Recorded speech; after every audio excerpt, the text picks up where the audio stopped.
Les complications liées à l'utilisation de matériaux de comblement en médecine esthétique peuvent être classées en précoces, subaiguës et tardives.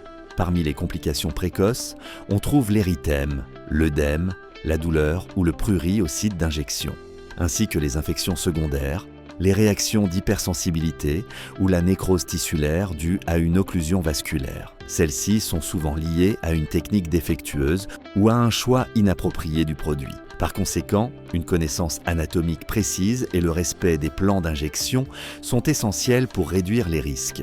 Les réactions subaiguës peuvent apparaître entre 12 et 24 heures après l'injection et se manifester par des papules blanchâtres, un œdème, des infections localisées ou même l'effet Tyndall, caractérisé par une décoloration bleutée après l'infiltration superficielle d'acide hyaluronique. Dans le cas de l'acide hyaluronique, des effets tels que des granulomes kystiques, une réabsorption irrégulière, une surcorrection ou des colorations antiesthétiques peuvent survenir. L'hyaluronidase est un outil thérapeutique efficace dans ces cas, permettant la correction immédiate de l'excès de produit ou l'élimination de l'effet Tyndall. Quant à l'hydroxyapatite de calcium, elle peut induire des nodules visibles dans des zones telles que les lèvres, c'est pourquoi son utilisation est déconseillée dans cette zone.